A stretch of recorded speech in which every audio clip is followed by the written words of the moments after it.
Reginald Severin, Permanent Secretary, the Ministry of Housing. Reggie Thomas, Permanent Secretary, Ministry of Agriculture. Sylvanie Burton, PS in Trade. Mr. Timmins from MMCE. Your Carib Chief, Kalinago Chief. Mr. Lorenzo Sanford, Marcel Frederick, Kojo Frederick, Kamal Frederick. I see Greta Roberts, Caressa, what's your real name? Greg. Gregory Rivera, Kent. I see members of staff of the Ministry of Housing, members of staff from the Ministry of Agriculture, contractors and beneficiaries, and most importantly, the people of the Kalinago territory. Let me say it is indeed a pleasure to be here with you this afternoon, just one day after our national independence celebration.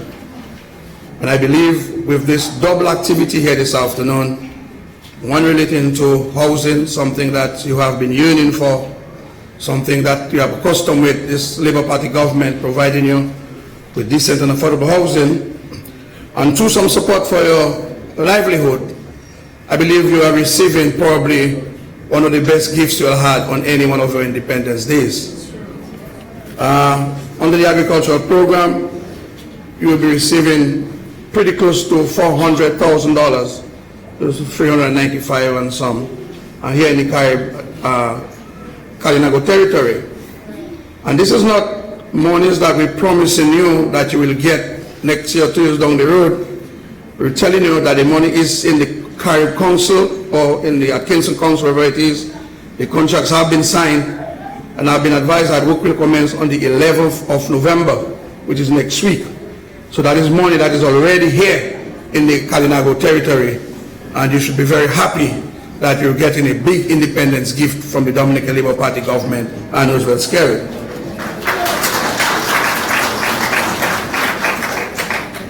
Now, as has been said, these funds will be used for the rehabilitation of some of your existing facilities. Well, we believe that even if those facilities are privately owned, but they have been put to tremendous use by other members of the community. And so we had the owners sign an agreement that there should be no hindrance in allowing, as you have been doing, to allow other persons to use that facility for the processing of the cassava. But also, it's an encouragement to the farmers that there's an opportunity, and as we'll discuss a little later, there are tremendous opportunities, much more than you imagine, in the production of cassava. And so I believe this gesture of this pretty close to $400,000 will also assist and encourage the farmers to get deeper and get more involved in cassava production, since this is a crop that's going to be of which you have made your livelihood and will continue to make a livelihood out of the cassava. The project, which is named the Modernization of Traditional Crops, which is a project that has been designed by the government of Dominica, not EU or World Bank, by the government of Dominica, is designed to do a number of things. One, the eradication of extreme poverty for all people. Two, to be building resilient livelihood for the poor and the vulnerable. Three, it will be reducing the exposure of those facilities to climate and related events, because what we're trying to do is to build them in a more resilient manner, to make them stronger, that they can withstand the hurricanes, as being professed by the government, that we are now building a resilient nation, and so we believe our livelihood facilities have to be resilient also. It also aims at developing quality, reliable, sustainable and resilient infrastructure, and the upgrading of those infrastructures to meet industry standards. What we intend to do is to modernize those facilities and to take into consideration the best hygienic practices, because since you are involved and be further involved in export and production and processing, there has to be certain standards that have to be met, because your facility will be inspected from time to time by prospective buyers of wanting to do business with you, and they want to see under what condition that the food you're producing for them is being produced. And so we expect to see things like washrooms and running water and that sort of thing as part of this new advancement in the development of the infrastructure. Cassava, as we know, is really a nutritious and a traditional food used by Dominicans. But in this dispensation, we see it as also a very resilient crop, and you would know that, a very resilient crop, not only in the processed form of farine or cassava bread, but also in its natural form, because it has a long shelf life. And if what we had from Maria was any experience, we have to begin to identify and invest and plant crops that we know will be able to survive 3 or 4 months after any hurricane or any major storm. Because you would have noticed that if your airport is destroyed and your ports are destroyed, then you're going to have a problem in bringing food into the country, like we had a problem. And when I said that the first food that was landed on the island was purchased by the Prime Minister from our local farms, people laughed at the idea. But when people have to collect food for the United States or England or in America, it takes it 2 or 3 months before the food gets here. And if you have to wait until, and we appreciate it, but if you have to wait until these barrels and these boxes and these containers get here, we all would maybe be dead of starvation. But thank God the Prime Minister in his planning, not that he knew a hurricane was coming, but he knew that you have to prepare for uncertainties. And that was one uncertainty that we prepared for, and it was well meant, because the monies we used immediately after the hurricane to purchase food for our people came from our local treasury. And so we're hoping that if we can have our cassava, our yams, and our potatoes that are resilient, then we can feed ourselves for a reasonable period of time before the aid and all these humanitarian things begin to come into the country. So we're investing not only in the Kalinago territory, but also in dailies for the Tuluma farmers and the bale distributors, bale farmers. We're seeking to invest about $1.1 million that we already have, and very shortly we'll be having another ceremony where we'll be also doing the same thing, assisting the facility owners and community and residents to rebuild their facilities in a more resilient manner. The Kalinago community is well known for its value added to the cassava product, and that is in terms of cassava bread and cassava farine. And that is also being very much appreciated. I've been looking at the figures, looking at the export figures, and we seem to be doing more export business in terms of the exportation of cassava and farine to the neighboring countries. Like, for example, between 2010 and 2016, we produced an average of 1,147 tons. I understand that a ton is just a little more than 2 to 1, so 147 tons would equal to about 300 pounds. That's what we were doing between 2016 and 2017, using only the bitter variety, which is what you normally use here for your processes. And that gave us an annual production of about 262 tons, which is about 500 pounds of farine.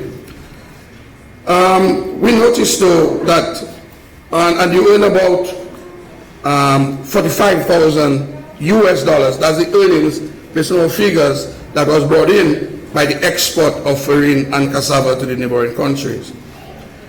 Just before Hurricane Maria, we were up to about 5.4 tons, which is almost double, which is almost like 5.4 tons, that's almost like 1,000 pounds, almost like just a little over 1,000 pounds.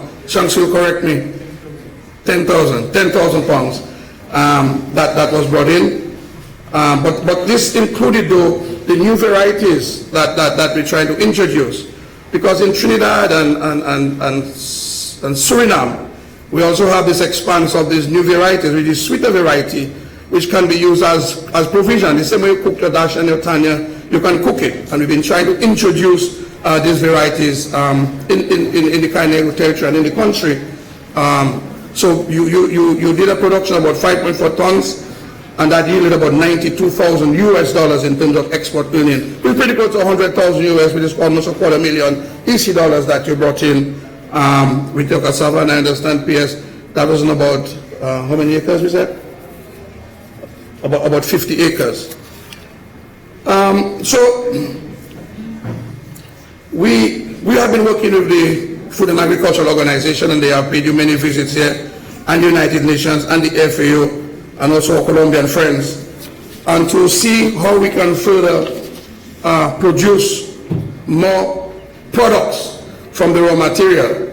Like, for example, in Barbados, we understand that about 40% of the flour they use in their bread is cassava flour, made from the same cassava that we're talking about. And as countries want to move away from this white flour and this wheat flour and move into more natural type of flour, they've been increasing their production. So there's a greater world demand now for cassava, and we're hoping that we can get to a stage where we can boast of a significant component in our bread will be from cassava flour. We also know in Jamaica too that they use it in the beer production of beer, and they're producing a lot of cassava and importing a lot of cassava in those countries for the beer industry. And so we believe that there's an opportunity, one for its resilience, one for its export value, and for a demand that there is a very bright future for your livelihood here in the Kalinago territory, since you've been used to the production of cassava. And we're hoping that we can spread this right across the eastern belt into Piditsufre and Godo and way down in Calibishi, because there's a gentleman, I'm not sure if you know Mr. Cassava, they call him, or the Cassava man, who's doing extremely well. I think he told me that he has 3 acres of cassava under production for his own use, but that's not sufficient for the demand for his cassava products. And so I'm sure that if you here with the knowledge and the skills and your cultural aspects of your cassava production, there will be an outlet market for you, not only for the processing of your cassava, but for the sale of the raw material to this facility, the Mayok, to these facilities to assist them in meeting their own targets for the export production. So the intention is that 3 cassava facilities will be constructed in the Kalinago territory to a tune of $3.9 million. The 2 facilities in Dalis for Tuluma and Bay Oil, that will cost about $427,000. The one in Castlus will cost about $165,000. Now we're not talking about $20 and $15,000, and we're talking about big money, because in any currency, in any part of the world, $100,000 is a lot of money. And not that you don't deserve $100,000, but in this difficult period, I want to speak to that when I say a little bit about housing just before I leave. So like I say, we'll equip them with modern technology, tools, machinery, sanitary facilities, and to ensure that we can meet the standards as being set by the international community. So there has been another training taking place. Farmers have been certified, trained. We have propagation training for the new type of cassava that will be coming on stream. We have also had some training with the bakers to show them how to do the mix, that they can now mix the cassava, the farine, with whatever flour they use for baking, and give us maybe a 30–40% farine in our bread, and hope that we can spread this. It's also a health, it's also a cost for you, because as you know, we have challenges with white flour and white sugar and that sort of thing.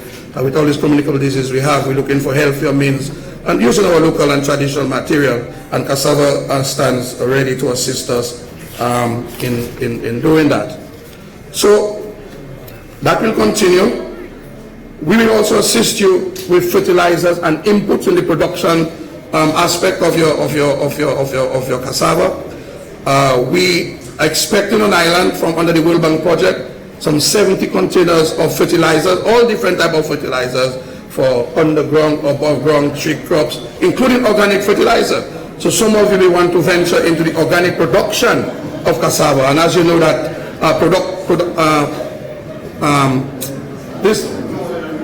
these are no longer Gramazone. These organic foods fetch a better price on the market, and you may well find yourself venturing into production of organic cassava that you can get a premium price for, especially in different countries. So we prepared to assist you with tools, with fertilizers, with technical support to have you expand your cassava production. So the contractors, I want to urge you, don't see this as another job like we used to, but see this as an opportunity that you've been called and you've been invited, and many of you have been specially chosen by your people, that you see is a contribution that you're making to the development of the Kalinago territory, to the development of the Kalinago people, to give them an opportunity to continue to earn a livelihood in their residence and to continue to take care of their families. So don't see it as another job, but let's see it as an opportunity that you are assisting the government and the Kalinago people in expanding and developing themselves and their livelihoods. To the owners of the facility, I already said that you will sign an agreement with us, and let's stick to the agreement. Let's buy the material from the farmers, and also let's assist you, do it as a family. You can use and they can use, and we all can benefit and be one big happy family here in the Kalinago territory. So this is as far as that project is concerned. But on the housing front, just 5 minutes PM, I won't take anything from you. On the housing front, I've been to several of these town hall meetings all across the country doing these houses. And I'm sure that, well, $1 billion now is on the lip of everybody, already, but it's $1 billion economy, $1 billion country. And so I don't want to venture to say that these facilities cost millions and millions and millions of dollars. When you saw what we did in Cassava for the Cassava people in Bellevue, Cotton Hill, Lapland, Dalis, Georgetown, Grand Fond, Castle Bruce, Grand Bay, all across the country. We could have built for some people a little plywood. They would be satisfied with a little plywood house and so on because of housing conditions. But to go back and to build a plywood house for you in this period of climate change and hurricanes is really a waste of time and a waste of our time. So the government is going the extra mile to ensure that we can build resilient homes. People say these are little hotels. I call them little guest houses. When I see the inside of those houses, and people asking me, why do you build such expensive houses for simple people? And we've said in this country that there are no simple people in this country. We all are Dominicans, we all are human beings, and we all deserve what everybody else can have. We have a right to have it too. So these days of discrimination, looking down on people because of what being placed on an equal level, granted it may take us a while to get there, but we started with housing, that we believe that whatever the public officer can have, the fisherman can have the same thing too, especially if we give it to all of them for free. And so you ask me, where is this money coming from? Because people hear about CBI. Yes, the CBI has been good to us, but sometimes believe the CBI is a bank, and you write a check to CBI. These CBI funds are not easily available. They're not money that's just sitting there waiting for the Prime Minister to go and pick it up. It's hard work to get those money. And when I hear people saying that the same way Scary get this money, that's where we'll get ours, it doesn't work that way. It takes a lot of hard work, because these monies are people who see an investment opportunity in our country, and they want to come to our country to invest their money. But you have to convince them to come, because there are 14 other countries to which they could go with their money. And not because they have any particular love for Dominica, but it's because they believe that Dominica is the best place. We have a stable political climate, we have a very transparent government, we have a loving people, so they want to come to Dominica to invest. But they don't have to come to Dominica to invest. But we have to go out there and encourage them and get them and entice them and tell them all the good things about Dominica, why they want to come to invest in Dominica. And that is why our CBI program is probably one of the most successful programs, because our Prime Minister is not just sitting there and waiting for money to come to him. He goes out there and get the money and find the money. I remember the last time the Prime Minister went to 5 cities in 4 days. I don't know how he did it. 5 cities in 4 days promoting the CBI program. So it's not anybody that they will get the same opportunity. You have to be like Scary. You have to be Scary to be able to go out there, to smile, to put your dimples on, and to encourage people. And to entice people. If you don't have dimples, my brother, and you can smile, nobody wants to come close to you. They get scared of you. And that is why. So the CBI funds, yes, but it's not money that to say, well, you have a larger sum and you can just spend it. It's money that is hard to make. It's money that is hard to come by, because you have to entice people. Some of them don't even understand your language. Because in Dubai, in the Middle East, in Syria, all over the place, trying to get these people to come to invest in your country. But the Prime Minister have his magic, which I don't have. And we'll see about that tomorrow at the talent show, because I'm coming up against him in the singing competition. I think you all should come there to see that, because that is going to be a real showdown tomorrow, Reginald Street versus Roosevelt Skerritt in a singing competition. But on a serious note, I mean, I just need to make that point, because I've been hearing too many people believe this CBI fund, that the government have plenty money somewhere, and anytime you ask for it, you must just go and get it. It doesn't happen that way. It's like a garden. You have to plant it, the seed. You have to flower it. You have to weed it. You have to fertilize it. You have to water it. Sometimes you have to hold it and kiss it and rub it for it to produce for you. So too is the CBI program. You cannot just have a CBI program and leave it alone and expect it to bear fruits and bear monies for you. You have to go out there in the marketplace, because you're not the only person out there competing for the same person. Maybe 3, 4, 5 different countries talking to the same investor, and he has to decide based on the information, based on the interaction. He makes a decision as to where he wants to invest his money, and it's working for us in a very big way, simply because we have a Prime Minister, Roosevelt Skerrit, who can make it happen. And I want to say to you, now is not the time to touch it or to bargain or to question the ability of the Prime Minister and the Labour Party to continue to make things happen for the people of Dominica. This housing revolution was started in 2006. We started the housing revolution here in the Caribbean territory. You can remember these houses we started building 2006, 2007 from funds that we picked up, and people said it was not sustainable. You can't give people free houses. Well, 2006 to now what? 12 years, 13 years, and that housing revolution has been growing bigger and better. That today we have moved from the simple 2-bedroom houses that have served you very well. We have moved from putting washrooms on it for you to now what we're building these beautiful apartment buildings that you will only find, not even in St. Martin and Guadeloupe, but you will find in the United States and in Europe. That is where you can find those type of houses. And all that is being done because of the love and the care that the Prime Minister continues to show to the people of Dominica, particularly here, you here in the Kalinago territory. The Prime Minister has a special soft spot for you, and that is why when we come to the Kalinago territory, we don't come here to bad talk people, we don't come here to abuse people, but we come here to tell you, the people of the Kalinago territory, what next is it that this government have in plans for you to assist you in building your lives, taking care of your families, sending your children to school, and to create a brighter and better future for all of you here in the Kalinago territory. And to congratulate me for all that you've received. I believe you deserve it. You've been there with us in the trenches. Today, that the country begins to set the light, I believe you have a fair opportunity like everybody else to enjoy it. So, the $400,000 you'll be getting for the Cassava business, you deserve it.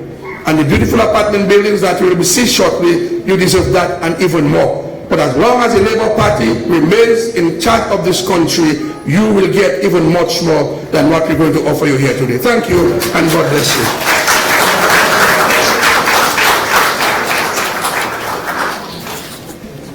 Thank you, Honorable Reginald Austri. Let's give him a round of applause. At this point, we're going to re-shift gear back into housing again, as he has formally introduced that is the most essential component of our meeting here this afternoon. So I'm going to invite from Montreal Management Consulting Enterprise Limited, Mr. Christopher Timmins, who will do a presentation of the plans and programs for the new housing solution here for the Salibia constituency. Mr. Christopher Timmins.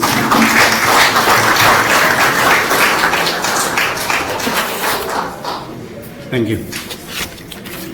Good afternoon. Let me first recognise the presence of the Honourable Roosevelt Skerrit, Prime Minister of the Commonwealth of Dominica and Minister for Housing and Lands.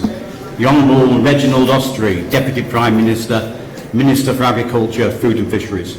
The Honourable Cathy Starou, Minister for Kalinago Affairs and Parliamentary Representative for the Salibia constituency. Other members of Cabinet, Mr. Reginald Severin, Permanent Secretary of the Ministry of Housing. Dr. Reginald Thomas, Permanent Secretary, Ministry of Agriculture, and Mrs. Sylvanie Burton, Permanent Secretary, Ministry of Trade, Energy and Employment. Mr. Lorenzo Sanford, Kalinago Chief, Mr. Maslam Frederick, Mr. Crozier Frederick, and Ms. Camilla Frederick, villagers of the Kalinago territory, Atkinson and Antrizzle, members of the media, ladies and gentlemen, good afternoon again. It's a great pleasure to be here today, especially during the Independence Weekend.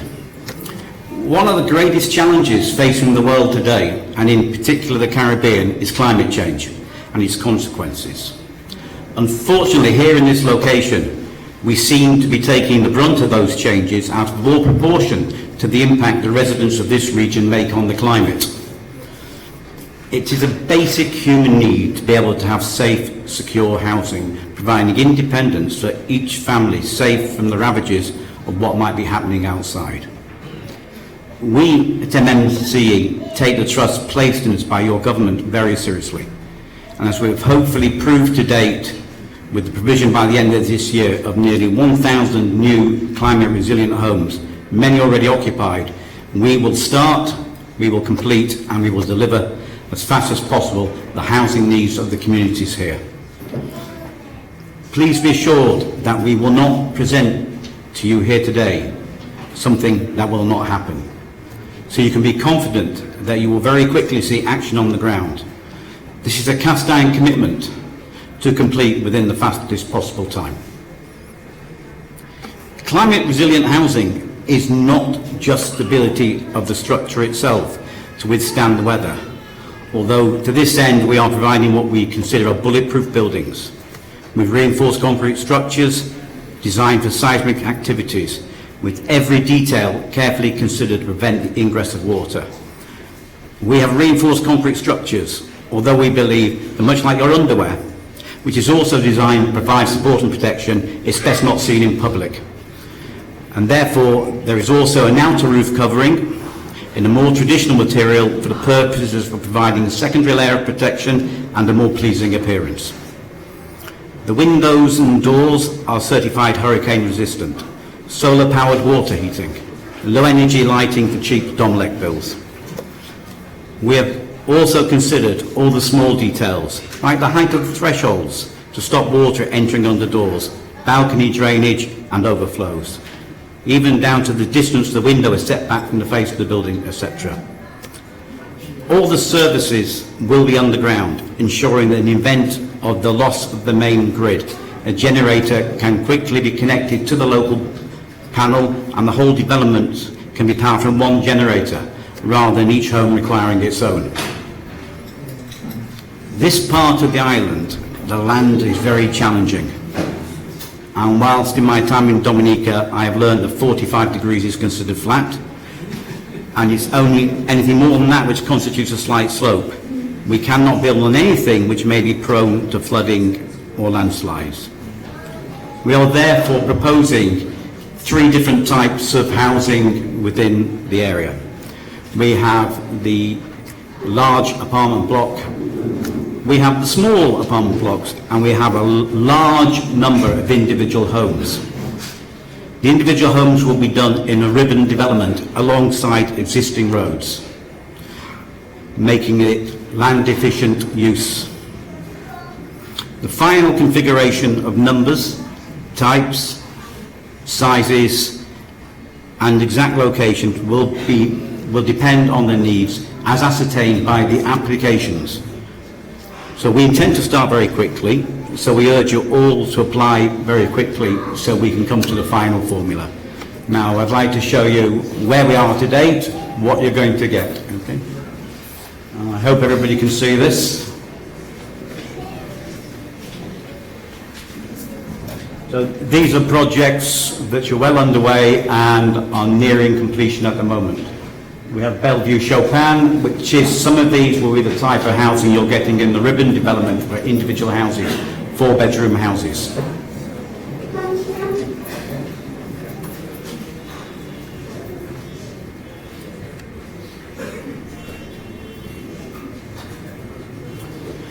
This is the Castle Bruce project, of which there's 10 buildings presently nearing completion throughout the country of a similar style. There is plans to provide some of these buildings within the territory, and these are the ones that everybody gets very excited about, where they're 14-foot high ceilings and they're 5-star bathrooms, etc. Georgetown, up in the northwest, again is a Bellevue type as we call it, and 24 families have already moved in, with another 24 families due to move in next week. Granby is a new project which we started only a few months ago and is well on its way, along with Jimmet.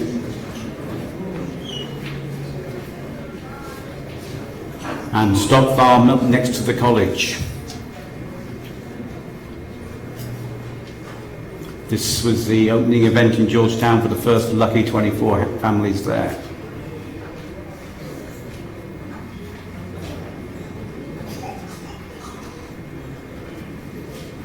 Okay, so what are we going to give you? If we can go on to the presentation.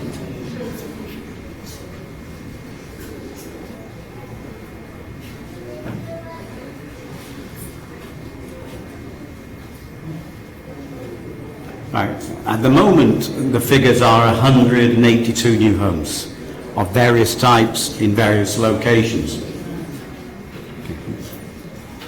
These are the individual homes which will be built alongside existing roads.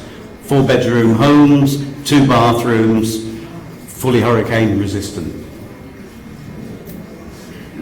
We know they work, and we've built them already.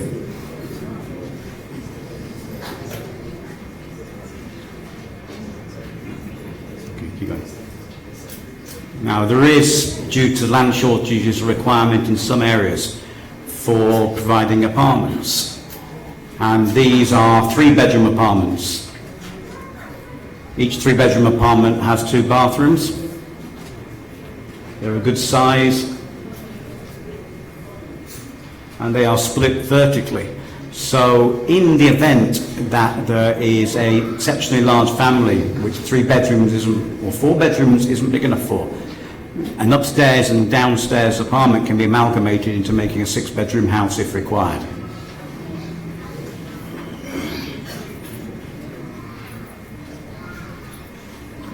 And then this is it. Other areas. This is the glossy magazine one, as it's become known. So again, this is all 3 bedrooms, some 2 bedrooms. Every 3 bedroom, every 2 bedroom gets 2 bathrooms. You get the main 1 bathroom is always en suite, giving the privacy for the occupants to the master bedroom. You have fully fitted kitchens, everything you need for modern living, because we are designing now, not just for this generation, we're designing up into the 22nd and the requirements of the internet generation, as I call it. Now what you see is what you get, apart from the beds. This at the moment is the initial adjudication, which is 182, but this is very flexible, so please get your applications in so we can get on and do the final along with the ministry and get going. And this is an example of what we mean by ribbon development. We have an existing road and we will very easily, very quickly be able to establish 4-bedroom houses alongside of the existing road in various locations throughout the territory. And very quickly too. So there will be and there are job opportunities. We are seriously interested in local contractors. We, at this point in time, are looking to broaden our pool of existing contractors. So we welcome applications from local contractors, from contractors further afield. All we ask is that you are bona fide contractors. If you come and you want interested in working with us, we're interested in talking to you. If you make a commitment, we want the commitment honoured. We won't accept anything less than best practice in terms of workmanship. When we make advance payments, the advance payment is for buying materials.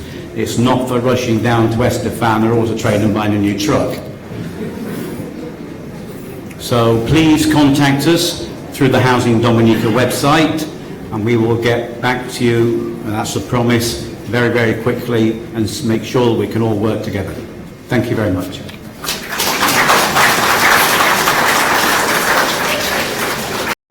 That's good stuff, right? Into it. And under the leadership of the Kalinago Territory Council, we hope that in collaboration with the Atkinson Council, we'll be able to get this project going as soon as possible. Thank you, Mr. Timmins.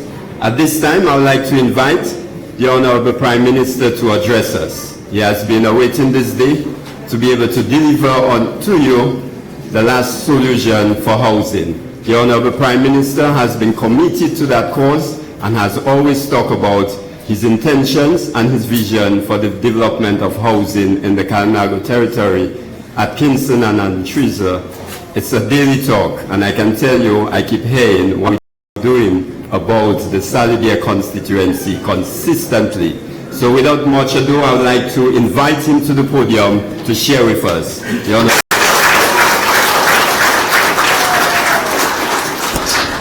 Thank you very much. Let me first of all apologize for being late. So I want to apologize to you. I want to recognize the Honorable Deputy Prime Minister, Honorable Reginald Ostry, our Pal Rep, Honorable Cassius Daru, our Kalinago Chief, Mr. Sanford, my cabinet colleagues are here, and also my party colleagues also present, Mr. Cozier Frederick, the councillors of both councils at Kingston, and of course the Kalinago Council, and of course to all of you, the wonderful residents of the Salibia constituency at Kingston, Tuna Village, and Treasel at Kingston. The first time we started building homes here in the Kalinago territory, I recall I was still Minister for Education, and I came here in 2002 because I had written some projects as power rep for vehicles, and it included building some homes for my constituents in 2002. And recognizing the deep and profound friendship I had with Kelly Grano, he and I lived next to each other for many years. And of course, in my study of history, I've always had a very close affinity to indigenous peoples, not only in Dominica, but globally. And so we came here in the Kalinago territory and built 10 homes. And you recall they were painted in the Kalinago color, which I understand is yellow and red, as are the Kalinago colors. And I came here myself. I remember my dear friend who passed away some years ago, Vincent, you know, we built these homes, and I think Regina's father was one of the beneficiaries too. And so we built about 10 of them, one in at Kingston and the others in the Kalinago territory. So that's really the first homes that were built in the Kalinago territory. And then it is this government that continued on to build many homes there, both for public officers, and we sold homes which were valued at $190,000, $220,000, and we sold those homes to public officers at $40,000. And the rest we gave free of charge to needy families. And so the only party that has ever done anything serious in this constituency is the Dominican Labour Party.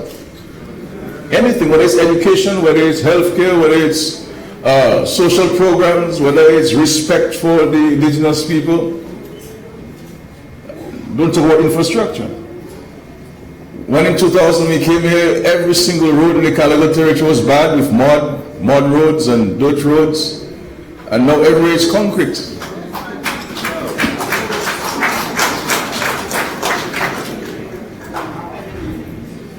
And when we would come to town as indigenous people, we used to be disrespected, and now we are proclaiming our rightful place in this country, Dominica, Waitukubuli, because of the respect and admiration which has been shown, and the sincere respect and admiration have been shown to you. And so I am very happy to be here today to present this housing solution to you. And even by saying so, I do not know whether I should get vexed or whether I should feel depressed, because the fact is I should be here ready, handing over keys to beneficiaries in the Kalinago constituency. And this is why, you know, when you elect people, you must be clear about their intentions. Electing people, you must elect people who genuinely care about you. This is not something to play games with, because what decisions you make, you'll sleep on it. We it for a very long time. And I engaged the authorities here literally days after the hurricane. And I said, we cannot go and try to fix this home that are flattened. Let us build homes fast. And there's all sorts of talk. They don't like the design, bring this, you know. And all of these places, Cassie Bruce and Portsmouth and La Plaine and Dalis and so on, were nowhere on the cards yet. My preoccupation then was about the indigenous people when I came here to see. You know, but so we're here today to represent it to you, and I want to thank the Kalinago chief who I met, and I shared with him, and I updated him on the plans and offerings. And so I look forward to us moving ahead with this project. And one of the things we discussed with the leadership, the power rep, and of course the Kalinago chief, is that yes, the housing schemes are fine, but we need to ensure as far as possible that we build on the lands that people have once it is accessible. And so you go, we know we built some temporary homes in Gullet River, for example, for, is it Heyman's Muslim, for example, and Algon and Frederick.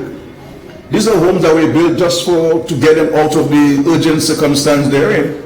But all of these homes are going to be replaced with these new homes you see in designs, what you see in there, which are concrete roofs. We put the galvanized just to make it look pretty. But they're concrete roofs, solid structures that hurricane cannot touch. And so we're going to build all of this along the roads. And this young lady who lives the first house when you enter the Kalinago territory from Cassava, I think Gia or Nate, I mean, we'll be building a home for her right where her current house is, for example. And my friend Margaret, from Bataka, who lives down the road there, you know, she's here, you know. So we're building homes on your properties that are close to the roads, that are accessible for electricity and water connections, and then let us save the rest of the land for agricultural purposes. And even those who have been impacted by those who are in the housing scheme, for example, I know some little work has been done, but my suggestion to you is that we would replace those homes in the housing scheme with this type of homes that we're building, so that we all into the whole resilience building and complementing what we're doing. So people like Spoil will also be getting a home right on this property as well, and so forth. Milton Road, and all the people whose lands are along the road, to create this exciting ambience in the Kalinago territory in Kingston and Trizzel in Chuno Village. And you see what we've done, what we did in Chuno Village, for example, with these 10 homes along the road, you know, really elevating the place and so on. But more importantly, if God forbid a storm were to come, a hurricane were to come, we'll be in a better place to withstand it. And what we've done in Seneco with the 10 homes, the families now are completely comfortable in their new homes.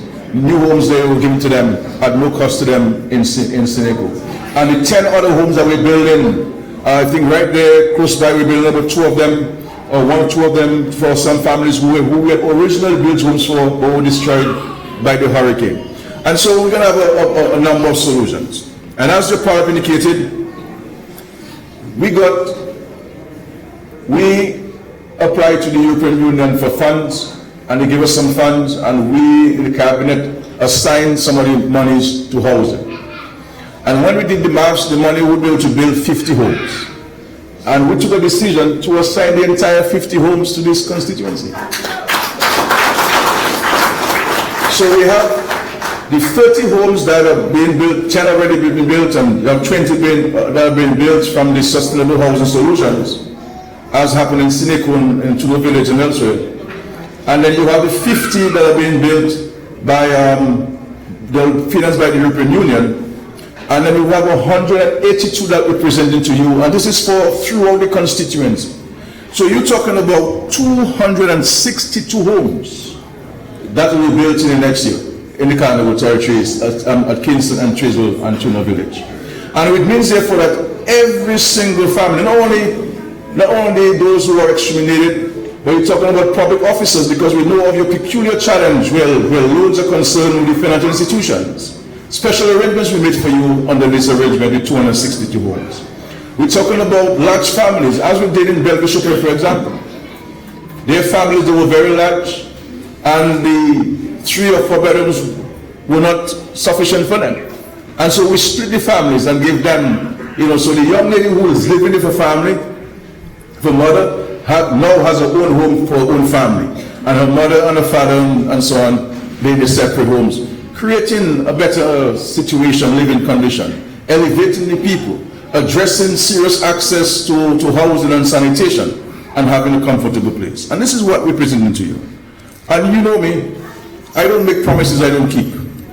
If I tell you I'm going to do something, it will get done. And so you can take these promises that I make always to the bank. And we have said, once you give me the all clear, if you say tonight, this afternoon, Scarrett, we're okay with this that's been presented, go ahead and sign the contracts immediately to have this home built right in the Kalinago territory within a matter of weeks. So we will get the clearance from you. And so these are the things that we've been presenting for some time now. But this is spilled milk on the floor. I don't want to go to the past, let us go to the future. And I'm hoping that today we can all appreciate what needs to be done, how we're going to do it, and when we're going to do it. But in terms of the financing for these homes, the financing is secured. It's a matter to get the green light from the Kalinago chief and the council and the Kingston folks, and we move quickly with these homes. And you've seen what we've done. When we decided to relocate Piditsavan, I mean, not even the people in Piditsavan believed that we would do it. Because this is an extraordinary task. How do you relocate hundreds of people? Where is the government going to get money to build homes for hundreds of people?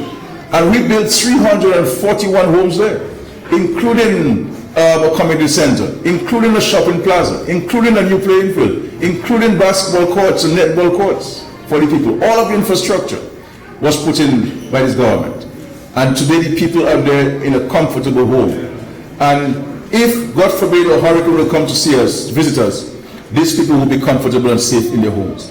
Because, as I said, the roofs are concrete roofs. We have placed the galvanized up on it just to make it look pretty, just to make it look beautiful.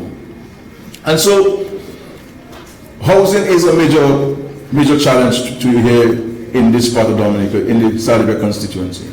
And I think we have found a solution to it. And this will create tremendous opportunities for employment, for our contractors, and for our skilled and unskilled laborers. And so, let us embrace this. Let us recognize the importance of it to us, to yourselves, and the urgency of which we need to do it. Because as we've said, the weather system will continue to be ferocious and difficult. And this is why we have decided as a government to build greater resilience for our people. And so housing is a major plank of it. Housing is a major plank of it. Today we've just signed contracts for the Ministry of Agriculture. Agriculture is a major part of your economy here. Cassava is your major crop. And so and we have to know and ensure that the standards are of international levels. Because you'll be providing these goods and services to tourists and to locals alike. And it must be done at a higher standard. And so the improvement of the facilities will help to maintain the standards. But very importantly, you get farmers who will plant the cassava and sell it to the cassava plant. And then the cassava person will be able to sell, so there will be multiple people, numerous people who will benefit from these investments which the Ministry of Agriculture, the government, is making to you. And so people will come here and spend time criticizing. They will come here and they will take photographs of something that has not been done or may not be done. But these are not people who are interested in people's welfare and well-being. When you come to a place, you must come to see how you can help. Not to criticize, not to be negative.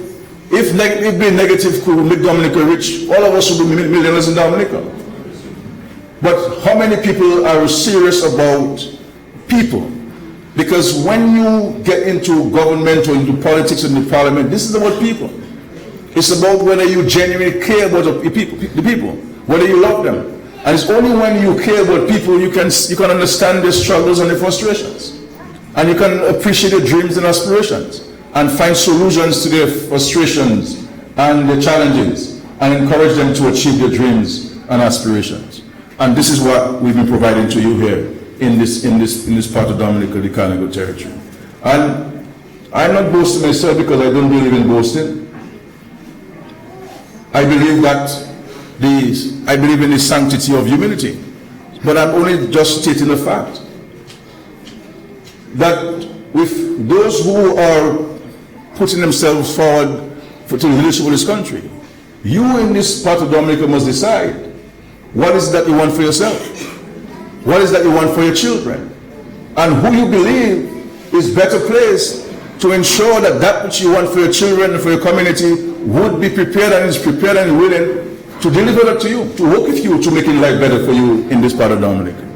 And so you know who has your back in this country, and you know who has your back in this part of Dominica. And so when we come here, as I said, we come here to discuss with you solutions to your challenges, present plans and programs to you, and to see how we can make life better for you. And so I look forward with great excitement for the housing, because I said this is a major challenge to you. And my hope and prayer is that it can be embraced. And based on my discussions with the Kalinago chief, I am satisfied that it has been embraced and we can start going. So once you get the all clear from you, as the Prime Minister and Minister of Finance, I will move ahead and get work started in a matter of weeks to see some houses built in the Kalinago territory. And the method that will be used will allow for the work to go much quicker. You saw how quickly we build these apartments in the Cassava. By the method that we're using, the technology that we'll be using. A home like the 4-bedroom home, for example, can be poured in 17 days. Yeah, the major structure means 17 days. And so we're not using the blocks, we're using the formwork and polish concrete in there, and in a couple of days' time you can have the formwork removed and move to the next step of the construction. So there's a quick method, and as I said, we'll try as far as possible, as practical as possible, to build these homes on your lots. Now, if you're all the way in the mountain, we can't come to you, so you have to come down from the mountain. But as far as possible, we'll be building these homes. And just imagine, driving from Pigwa all the way to Margini and so on, and the secondary roads, and you see all these beautiful homes along the roadside, replacing all of the broken down homes that we have. This in itself can also become a tourist attraction because of the aesthetic, the beauty of those homes and the attractiveness of those homes. And the good thing about us here in this constituency, we know what planting flowers is like, and we know what keeping our yards clean and so on. And what I've seen you've done in the housing projects, where you've planted so much flowers and kept the place so clean. And I don't know that we'll continue to do this. And so, as we do in other parts of the country, the homes that we give to people are their homes. You have a particular land issue here, and so that will be dealt with between yourself and the Kalinago chief. But at Kingston and Teresa, where you have individual titles and so forth, when we give you a home, we give you a home for yourself. And you here, we give you a home, the land belongs to you, you can pass it on to your children and future generations and so forth. So this is not a government going to keep the home. I know, this is we're giving it to you, hand it over to you, and so forth. And all of these homes will be financed under the Citizenship by Investment Program. And you hear people come and they will criticize, they will seek to undermine, they will seek to destroy the CBI. And you ask yourself, do these people really care about Dominica? Yes, you can raise questions about anything, you have a right to do so as a citizen, but it must not be to the destruction of your country. It must not be to try to cut the source of blood that goes to your brain and cause you to be alive. And then if we do not have CBI, how many of us inside here are paying taxes, income tax? Where is going to get money to all of these things? You know how much, when you calculate 182 homes times $250,000, do the maths and you'll tell me how much money that is. And if we plan to build over 5,000 homes, to provide better housing for people across Dominica, $5,000 on average at $300,000. Tell me how much money that is. And how much tax you think any of us can pay? How much VAT any of us can pay in the shop in the Kalinago territory at Kingston that causes us to raise money to pay for these homes? That's the reality. That's the reality. Because in this country, in any small country, you have $1 to spend to pay. You have $1 for expenses, but you only make 60 cents. And every time you have to find the 40 cents to cover your expenses. And so the taxes which we pay in Dominica is never enough to cover our expenses. Never enough to cover our expenses. And we must never believe that anybody who comes will be able to do the same thing. Because I ask people, did our citizens here in this constituency in Dominica as a whole, 60 and older, and 18 and younger, did you have free access to health care? I remember, it is right here in the Kalinago territory, then I decided to allow for people to have free access to health care. I was doing home to home here in 2004, 2005. And I came to a family, and unfortunately I carried my family. And here's a man who is sick. And his granddaughter said they cannot take him to the hospital because they owe him. They owe him. And many people were denied access to our hospital, PMH, because they were owing some user fees. And to avoid any embarrassment, people just stay home. People stayed home and died. But today, that is something of the past.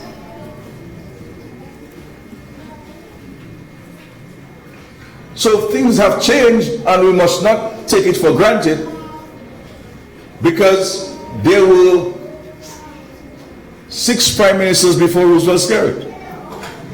So I'm not the first prime minister of Dominica. You see? Thank you. Thank you.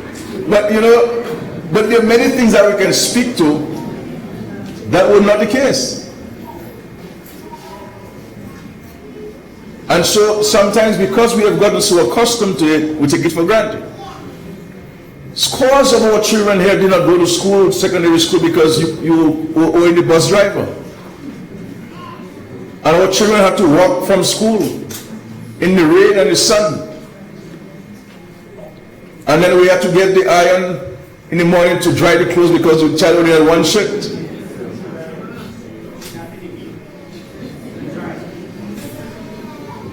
And many of our children couldn't go to school because they had no access to textbooks, not even exercise books or pens.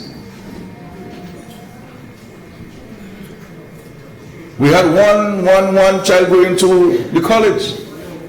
Today you have dozens and dozens. How many children here? 145. And all of whom we're providing $1,000 a day, or about that for transportation. So they have free access to the college because the government is paying the tuition fees for them. And then we also provide them with funds to pay their transportation. But that wasn't the case before. And so people believe that these things are obligations. They must happen. They don't must happen. And they can disappear. Because it is not easy to maintain the funding for these things. While the transportation of your children to school is free of charge to you, the parents, but the government pays for it. While when you go to the hospital, you get free medical care, but we have to pay for the medicine. And medicine is expensive. And so, I'm saying to you here, my friends, I'm very excited and happy to be here with you this afternoon. Literally a day after independence, many people may be on the beach and on the river and so on, but the work continues. And I do not want a day to pass by before I come to present to you these housing plans for you. And once you get the green light from you, or the red light from you, we move ahead. But I'm happy to be here. I have another meeting at 3:30 in Roseau. Today has been a day of meetings from 7 o'clock, meetings with all sorts of people. But I'm happy to be here for you. And Chris Timmins of MEC, I want us to get cracking right away.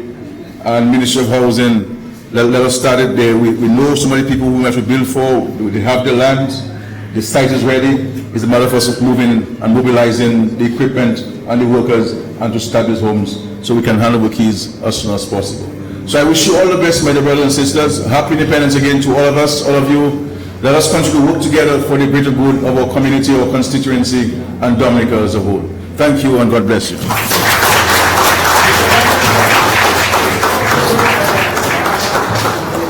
Thank you, Honorable Prime Minister. Let's give him a round of applause.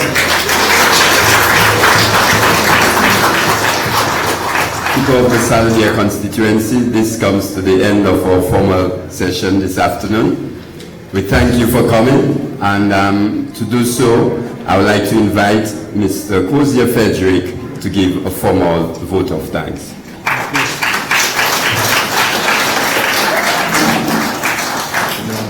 This happens to be a very, very historical event this afternoon, and I'd like to first want to thank the Honorable Prime Minister and the Minister of Housing for being here with us.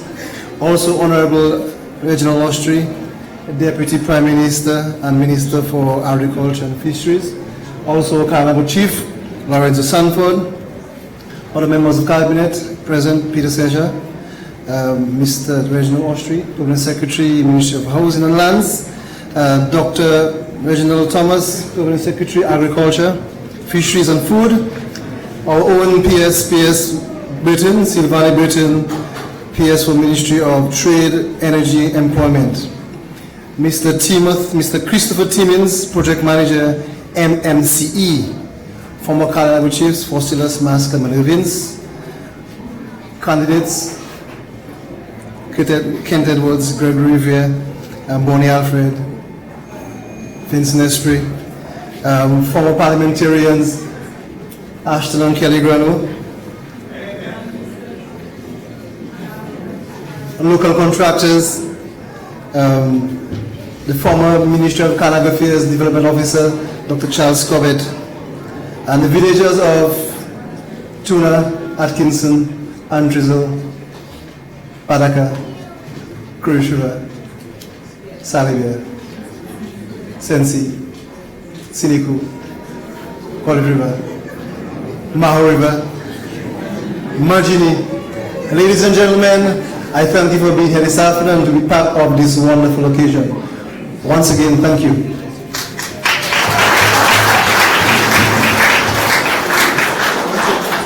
I just wanted to speak to you for 2 minutes before I leave, because I have another meeting in town. But there's been this talk, and people seeking to make political mileage of this in respect to Dr. Thomas. Let me say to you that the Minister of Health, neither the Cabinet or myself, has taken any decision about not to re-engage Dr. Thomas. That is a matter for the administrators of the Ministry of Health. The paper for the reappointment of Dr. Thomas has not come to the Cabinet. And I say to you that whenever it comes to the Cabinet, Dr. Thomas will be re-engaged as a surgeon at the hospital.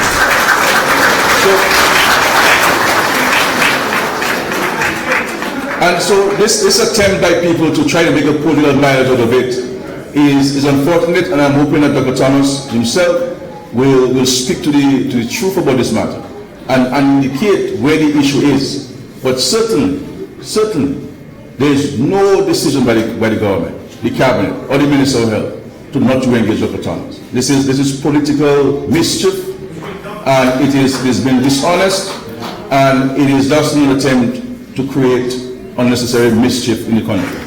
And I will say this again. As Prime Minister, we have this program that we've had, public support or rapid response, for example. Now, I am the one who will authorize for funds to be paid out of his account.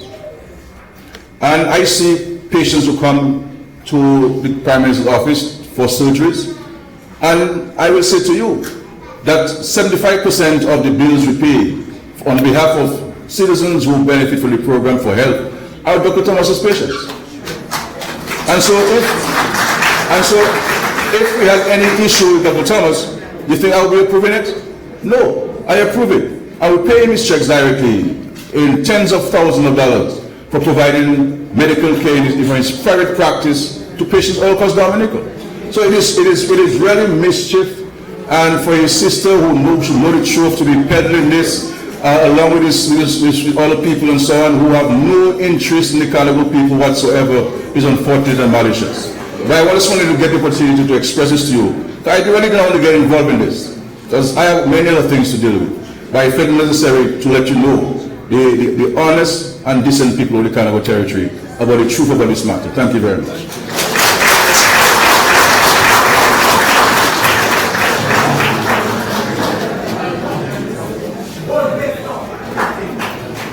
So thank you very much. There's another refreshments at the back.